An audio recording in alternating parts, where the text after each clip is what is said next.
tosobolaga ekikulu mubyogedde nnyo ebyo kati mwogere ku birala okigera batugamba mwogera nnyo ku bibi bya Museveni kati mutubulire ku biki ebigenda okukolebwa. Tulina okusooka ne tubalaga ekikyamye tubalaga the nation is messed up. Batta abantu bawamba abantu ngoyambadde buwambazi t-shirt eriko ekigambo freedom ne bawamba abantu abakazi ne baba rapinga. Tulina omuwala gwe bayita Marinos bamurapinga ne bamulwaza. These are realities. Sibya kusagiramu sibyaga mubyogerako nnyo barapinga omuwala ne bamulwaza. Abo bakula ije abasajja bali mu buyinza bakwata abaana bafa abalenzi nga beekalakasa olw'obuli bw'enguzi obwanita mongo ne babali ebisiyaga mu CMI. So that is supposed to be alarming. Kino okutawaanya buli muntu bakyogerako kina kuba kipya. So tesobola gamba tubyogerako nnyo tujja byogerako mpaka ate batawulize ffe ababyogerako waliwo abajja okujja babakube bukubi okigera kati ffe balina okusanyukira ffe ababyogerako ffe abayogera non-violence waliwo abajja okujja nga tebaagala kumanya. Waliwo generation endanga zagala bakuba bukubi ate si be balebevu si batayo be balidde abakose bajja kiwulira. So what we are talking about is serious business. Banji kumwe munnange Uganda temukyasobola kubeerayo mubeere eno mawanga agakulakulana because you cannot tolerate there. Nete bagenda bazika eno era mugenda komawo e Uganda gye bagenda bazika. So ensonga zetwogerako tuli very very serious. Era bwe tuzogerako nga kyeŋŋambye twagala zibanyize nammwe kuba omuntu atanyiika ku mbeera eno eri mu Uganda aba musiru nnyo. Omuntu atafaayo ku mbeera ensi ye gyetambuliramu aba musiru nnyo. Ng'oli musoga naye nga abasoga babajjako ebikajjo babajjako their livelihood oba musiru nnyo. Ng'oli muganda naye nga tofaayo ku mbeera y'emmwanyi oba musiru nnyo. So we want to charge up our people tubasobalinge up tubagambe mubuuke mugule amaaso abo basajja abakulu n'abakazi abakulu abakyesiruwaza balowooza nti kiri nnomo. It is not normal. It is not normal okulaba ng'omukulembeze w'eddiini oglossing about these matters ogamba ekikulu munyiiga nnyo bino bisinisa amanyo betwogerako. Omukulembeze w'ennono agamba ekikulu muli banyivu nnyo bisinisa amanyo betwogerako. So this is a very serious matter. Bana abantu boolaba bana abawala abato n'abalenzi abato beevaamu nnyo okuyimirira ku nsonga eno. So these matters that we're talking about are serious matters. We have to change them as soon as possible. It's a matter of urgency. Zenga mbagamba buli Museveni w'amala olunaku lumu ng'akulembera Uganda tudde mabega ennaku 5. Buli mwaka gw'amala ng'akulembera mu Uganda tudde mabega emyaka 5. Gwe imagine since 2021 and now sende mekeze ewoleddwa gwe n'omwana wo nga yalina ozisasula. Mataka ameka agabbiddwa bantu bameka abatemuddwa n'ebirala ebifaanana bwe bityo. So we are very serious on these matters. Twagala kukyusa nsi yaffe abantu byagyeyagaliiramu ate twagala gikyusa tuli very serious ate tuli banyiivu nnyo ate tuli uncompromising. So that is where we are. Kozi obadde ombuuza ki? Kyembadde mbuuza nti okay kansooke mpiseko wano katono nnyo oyogedde ku kyokunyiza n'abantu okuba nti tuna omuntu okubyogerako paka. Waliwo maama kwenkola naye yaŋŋamba yali munakuwavu nnyo yagenda okulaba nga wano abekibiina kya President Museveni babeeredde mu kwewandisa ng'alaba abantu bangi n'agamba bano bwentegera yaabwe eri etya kati simanyi how you perceive or you look at those people bo tebabiraba sente kiki ekiriwo. Kati kankubulire NRM yo si political party tewaliyo party gye bayita NRM. Era bwe yagala okukakasa kyengugamba Museveni aveeko olabe twogera nabo bagamba Bobi ekikulu mwe muli bagumu naye kati ffe twekweseeko eno okuma bufo bwaffe abala anti eno yewali sente kubanga buli batuuka mu bumiifu wa NRM sente z'omusolo ne zivaayo ne ziyiibwa bwesyo era buli ababyenyigiramu baba mu ngabana ya sente. Otherwise nobody believes in that thing, nobody at all. Okay come on simayi bankuddusa nnyo nti if you look at tumaze okunyiiga kati manifesto eri etya kyekipya Kyagulanyi kyajja nakyo.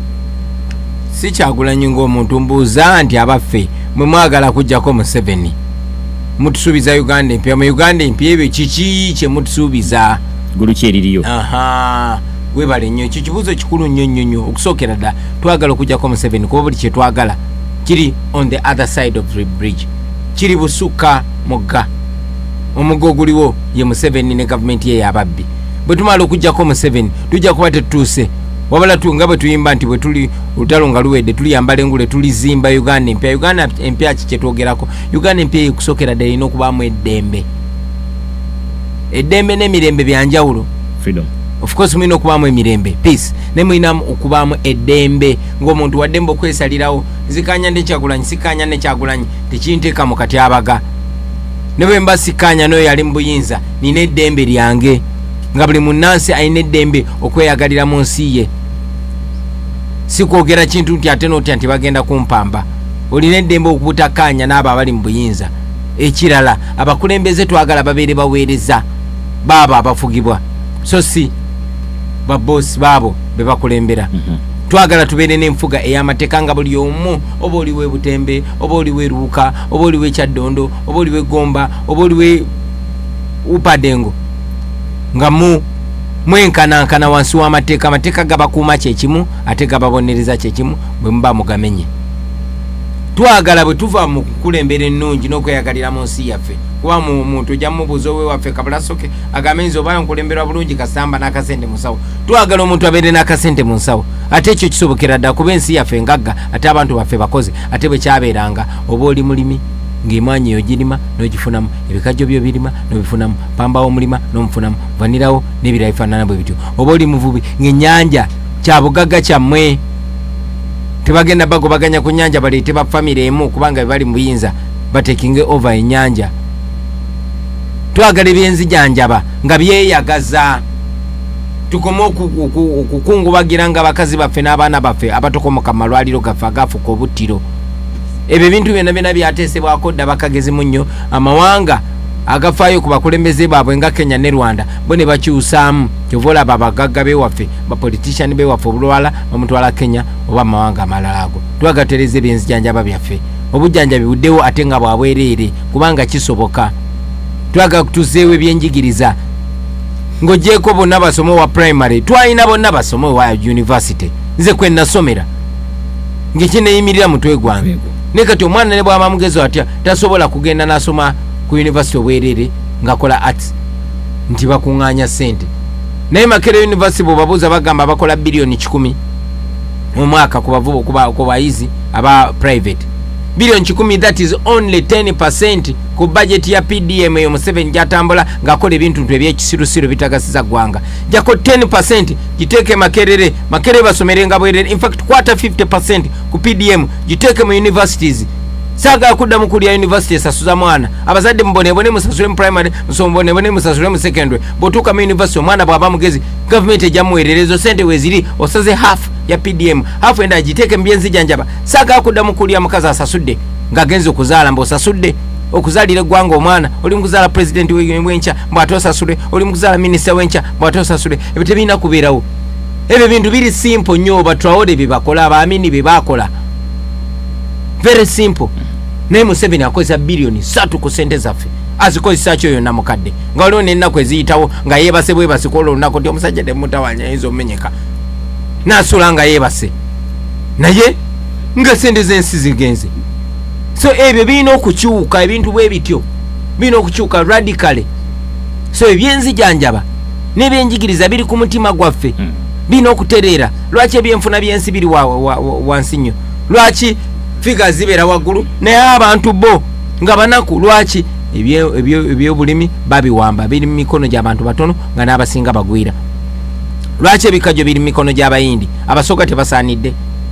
Lwaki emmwanyi ng'ekitundu ekisinga okulima emmwanyi ate si ye wali gye zisuubirwa ne bazitwala ntungamo? Kikyotegeeza emmwanyi bazivuga kilomita bimeka okuva Embaale zivuge ziyite Kampala zigende entungamo ate ziveeyo zidde Kenya? What kind of nonsense is that? So njagala okubulira nti ebintu bino biri simple era tugenda bitereeza. Enteekateeka weeri. Ensi yaffe ngagga nnyo, infrastructure yaffe nfu, amakubo mafu, tetulina train. Kenya ekulaakulana, ffe tudda amabega ate nga sente bwe ziri. Tubbibwako. Uganda esolooza trillioni 3 n'ekimu kyakusatu ku sente esolozebwa mu musolo sibbibwa bubbibwa trillioni 10. Lwaki tokwata abo abasajja ababba sente ezo nga tumamanyi?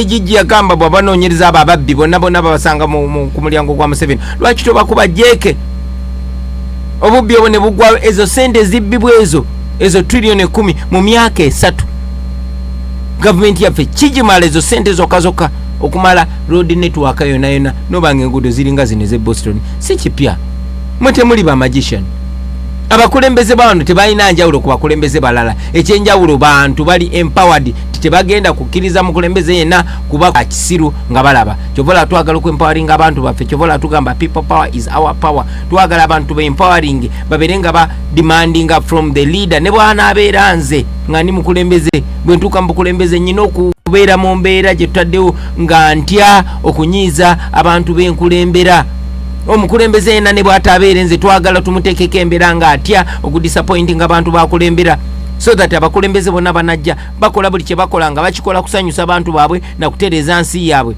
abantu babeera babbosi bagambe okoze bulungi katukwongera akalulu oba tukoze bulungi katukujjeko. That is what we want to do. Ne katufugibwa mundu oba abakoledde oba tabakoledde si kyamaanyi kasitaba nga alina emundu ng'alina n'emboko ng'alina n'esente ekyo twagala kistopinga twagala okukyusa erinnya lyaffe mu nsi yonna badde nkugamba ku by'obugagga bye tulina ng'oggyeko amafuta n'ettaka egimu gwokimanyi nti no baazudde gold deposit sansinze mu nsi yonna nga ziri waffe Uganda nga zirina nnyinizo ate nnyinizo yani oyo mubbi oyo muveeko Museveni mubbi sina muna Uganda ne kale ekyo tunakyogerako oluvannyuma. So my point is njagala bana Uganda bamanye nti Uganda busika bwabwe si busika bwa Kyagulanyi. Uganda busika bwammwe mumberenga mwerabanga abaana b'omugaga yabazaala naye ng'ekisajja ekitali kya Uganda lwammwe kyajja ne kiwamba obusika bwammwe mubukayanire. Bana Uganda balina okukayanira obusika bwabwe tuli bagagga nnyo era singa tugulawo amaso tusobola okukyusa ebiseera by'omu maaso eby'abaana baffe n'abazzukulu. That's my point.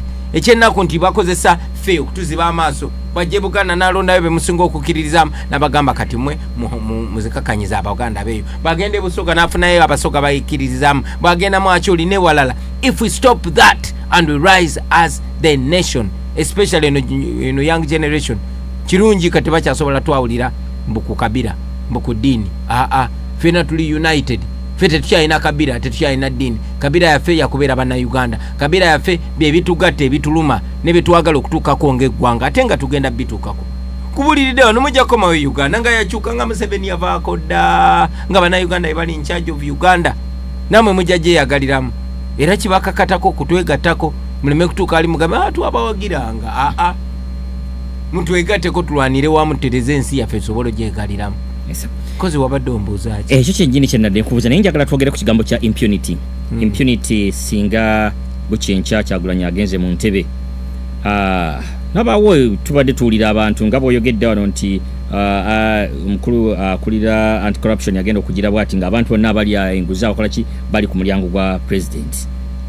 Singa gwe kihappeninga oba suubi kiri olyotugamba oba bakakibootuwa nti ewuwo tejja kuba impunity. Tejja kuba nti Ssenyonyi yalidde kino Ssenyonyi tumugireegire bwe tuti Wayiso yakoze kino well okusookera ddala nze saagala nnyo okusuubizanga nze omuntu kuba bino ebintu byonjogera Museveni yabyogerako ng'ali mu myaka gyange ate yalinga asibye n'ettaayi n'abyogerako ne batuyigiza nti power corrupts and absolute power corrupts absolutely. Ndi wano mbyogera naye abantu boononeka kyovola babwe mba mbyogera ngamba buli omu naawe osobola okubeera Kyagulanyi naawe era kyetukkirizamu ye servant leadership so that nange bwe ntuuka nembanga yononeka abantu baholdinga to account. Twagala nnyo okwempawaringa abantu okwempawaringa institutions zibe nga zikola ebitongole muffe bibeere nga bikola nga si bantu. Ekyo twagala tukitandikirewo era twakitandikirawo okusalawo sikukola nganze oba akakiko kenkulembera nako tukusalawo mu organize ekibiina naye ng'ovudde ku ekyo bagamba you can't give what you don't have. Buli ekyo kyetukkiririzamu kyetwagala okukola mu Uganda empya tugezaako nokikola nga tunatuukayo. Nkakasa bw'obozi otugoberera nga National Unity Platform olabye bwe tuduiringa n'abali b'enguzi koberani kobere w'amaanyi otya kobere muffe era example kulaga nti ffe tetulina gwe tutaliza. Tolaba Waiso ono nti kyali wange. Tulaba nti ffenna tuli bagwa na nfunta. Naye ne bamundeetera nti Waiso uno yakutte mu ssente z'omusolo. Nabawoninga dda omukono bw'ogukwata mu ssente z'omusolo tekuvaayo. Gusigalayo. So ekyo tukyeteekeko kobeeraani kyetukiririzaamu. Kuba tukiriza mu common good so si Waiso ye kuvimba nga ye. Sinatabi ye kubeeramu nga ye. Ffenna wano mu America mwina kye bayita common good nti ne bw'oba muwaavu otya obwavu bwo bukoma mu nnyumba yo bw'ofuluma weeyagaliramu. Nsinze nvuze wano nga nvuga ne comrade Marvin ono Bale. Marvin si mugagga nnyo ne tuyise ku kkubo nga tulinga ba Elon Musk fembi kubanga ekkubo lye tweyagalirako lirya buli omu. Ne bw'oba olwadde ogenda mu ddwaliro nga ddungi kye bayita common good. Naye waffe ne bw'oba mugagga otya ne bw'oba wabbye biliyoni ne biliyoni ng'ozirina mu nsawo bw'ofuluma kubanga amakubo mabi naawe obeera mu bulabe. So twagala common good bwe tuba bakweyagala tweyagale ffenna. Tulina okusalawo oba tunywa amazzi agatukula agali clean ffenna nga banansi oba tulondamu abantu abatono akagulupu akatonoko ne kanywa champagne. Katusalewo twagala champagne owa abatono oba amazzi amayonjo aga bonna. Ffe tulowooza nti ekyabonna kyekijja okuba ekirungi. So tetukkiriza muntu yenna yenna kulowooza nti naye ali special okusinga abalala. Ffenna tuli bannayuganda tulwayizinga ffenna ng'eggwanga. Okay. Yeah. Alright, amulungi atuwuliriza eddakiika ziizo ebula emu yokka okwera essaawa bbiri ez'akawungezi gwe yakatwegattako kyokoze ky'amaanyi. Tuline Honorable Kyagulanyi Sentamu yali wano ne ttiimu ye ne mukulu Waiswa ne Honorable Natabi be bali mu studio mpozi ne mukulu Marvin bali wano nga batubuzaako. President Wanyisiwa mukulu Sebuufu kulira ndoozi akakiiko akasunsula abagenda okukwata bendera ya NUP ndozi ebintu abitambuza malidaadi report ozifuna gwe bakwendoosinga dda kiki ekigenda maaso as of now? Any updates on that in general? Akakiiko kaffe kali independent. Akakiiko kaffe ak'ebyokulonda kali era tulinze alipoota era kyekanatulungamya kyetujja okutambula nakyo. Mwami Sebuufu si yakikira akakiiko k'ebyokulonda yatwala Buganda. Okay. Akikira akakiiko k'ebyokulonda bamuyita Madam Harriet Chemutayi yatutwala. Okay. Yeah. So obwerufu buli butya mu kakiiko ako?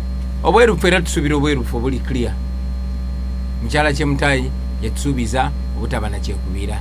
Twesiga akakiiko kaffe era tulindiridde bakatulungamya. Pozi ni kyokuba nti nze bampadda tiketi oba Bawaiso abaatya butya kunneesimbako oba bano bannatabi bampagira buwagizi nenawo ndaba mpena obuwagizi nyina bungi nnyo. Well, amazima amatuufu gali nti bana NUP ndowooza abasinga beekolamu consensus ne bagamba oyo musajja tawena tumusindikeyo. No sinze nsinga obugumu mu NUP, sinze nsinga obukulu mu NUP, sinze nsinga okuba nti nasoma mu NUP. Nobuli abanesiga bwesizi era ekyo nkiwa ekitiibwa era nange mbasuubiza obutabaswaza. Webuzibidde olwaleero ng'abantu 83 nga gwe toliiko papula bazigyeyo. Bayinza n'okuwera 10, bayinza n'okuwera 2 ne bannayuganda kyogamba tebamanyi gwe baagala kulonda. Gulooza tebamanyi gwe balonda. Ali wana beka jacket ya ka brown. Nze mulina. Sigwa muyina.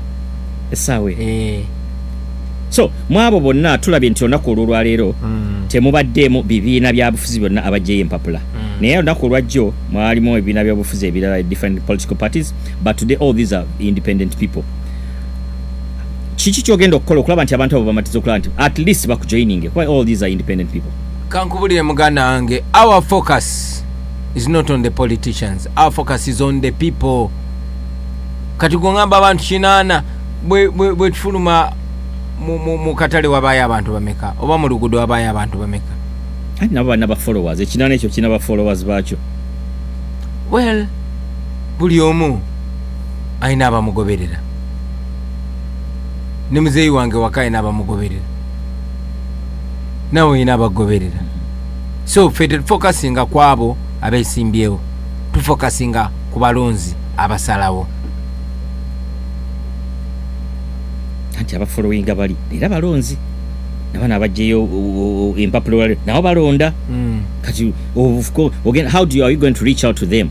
To reach out to who? Make it clear. Aba balonza abo nti banaye mujje mutwegatteko mu NUP tutambuze ekintu nego kimanyi nti waliwo n'abesimbayo kuba president nga Edi Mutu amusinga abagoberezi nga ne Bobi Wine amusinga abagoberezi nga ne Tawa amusinga teba ntono si wabi naye tubaweerere eno obubaka kati ye bw'aba tasobola kuwulira bubaka bwempa ku radio eno ddala mbambamba ne lwaki tumbuuzayo ekibuuzo ekirala kyonna nti nyakyo njagadde tukimale kuba tuyinza nze nina baganda bange bali independent bennandyagadde bajje mu NUP mukama waffe ayogedde atya abamatiza atya bawe enjiri eyo munnange enjiri tujubereza ku mass media bannayuganda bali miliyoni 49 bonna tubalina obatuusaako message kati obwaba tannatuusaako message ng'akyatagala kikakatako gumubuulira kikakatako buli omu eno njiri eringa njiri ya mukama waffe buli omu kimukakatako gitambuza nawe kikakatako gitambuza kuba wano tetuli mu kwerwanirira nabo tubalwanirira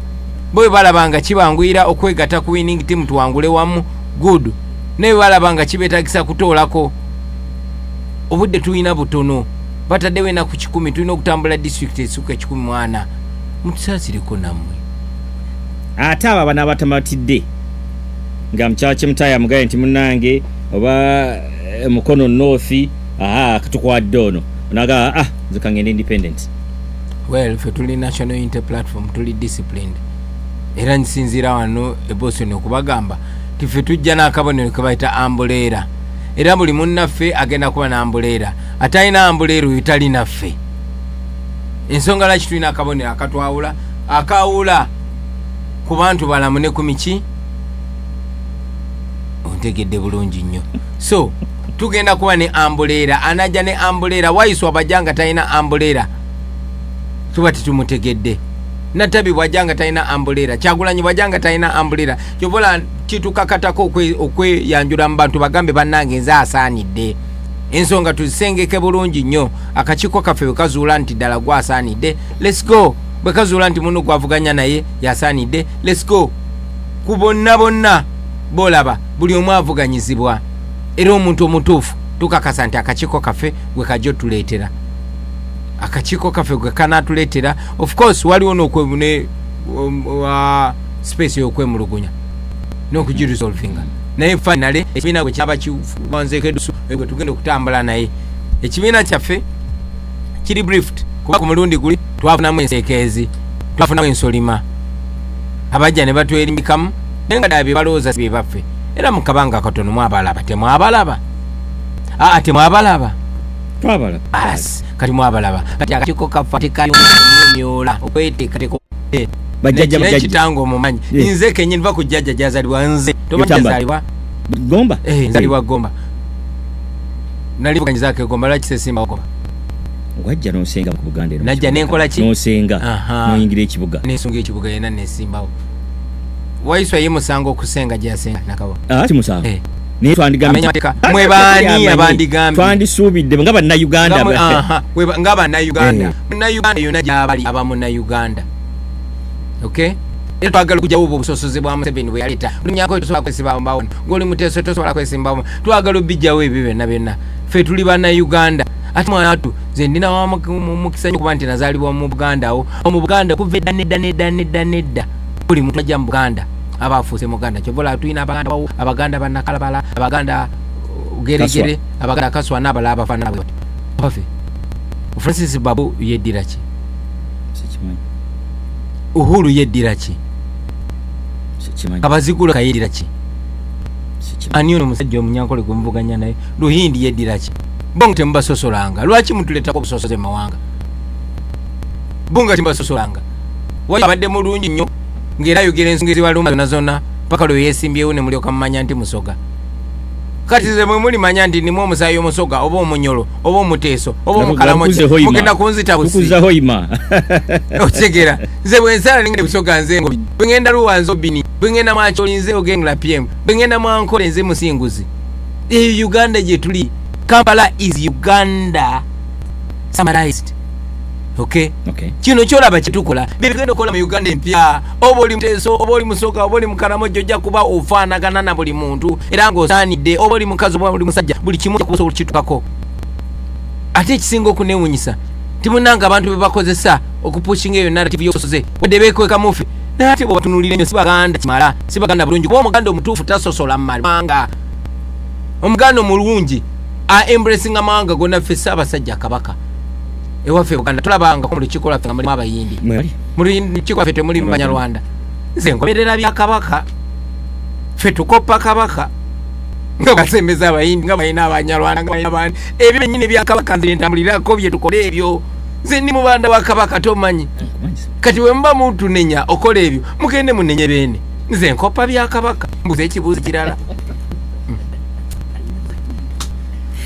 dakika zizo ziri 13 zakaita ku ssaawa 2 zakawungezi oli ku mukutu gwa Radio Uganda Boston eddoboozi ly'okusinga program especial nga byagulanyisa entamu yali mu mitambo wano wekeddwako mukungwe osese nedda kati labayo ate si Kabaka yekka onaliko se Kabaka Muteesa kyaliwe gwe yali singa okkiriza mbali bamuyita Daudi Okyenge omusajja munaggulu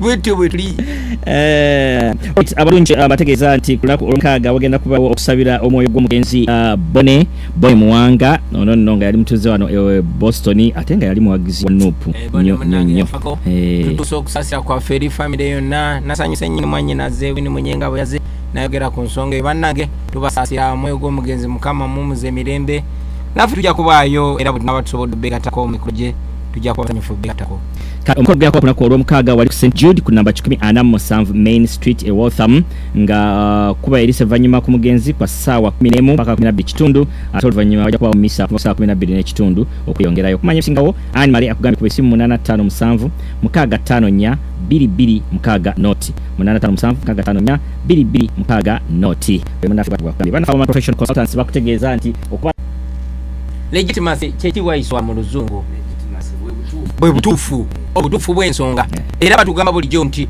when you don't have the political legitimacy you have nothing musobola n'ogenda ne muwamba ensi yonna yonna naye bwe muba temulina political legitimacy mubeera just ba bandit kati Museveni talina political legitimacy kubanga teyalondebwa abantu baatulonda kyova olaba yonna gye ngenda banyaniriza with full dignity kuba bamanyi ddala nze president omutuufu gwe baalonda naye olw'effujjo olw'effugabbi olw'eranyirya emmundu mwami Museveni n'agenda maaso n'okuwamba eggwanga ye step gye tulina okutuukako tumuyigule n'obukulembeze tumuddeko bannange mweno struggle si sprint oba misinde gya kavubutuko wabula misinde gya mile oba marathon omenya kimu ku kimu kyova olaba tugalvanizinga bannayuganda tubagamba bannange temuggwamu maanyi dictator twamwangula luli era tukyasobolera ddala omuwangula era tusaba tugende maaso tumuwangule bwe tuba bakulwanirira buwanguzi bwaffe tubulwanirire nga tuanize kuba bakulaba kati ku luguudo nti okayanira kinkayanira buwanguzi bwaffe obuliwa bwe mwalonze kyova tugamba bannayuganda temukoowa kulonda baganda baffe muveeyo mutulondi ate temukoma okutulonda wabula mulemereko mu ngeri emu endala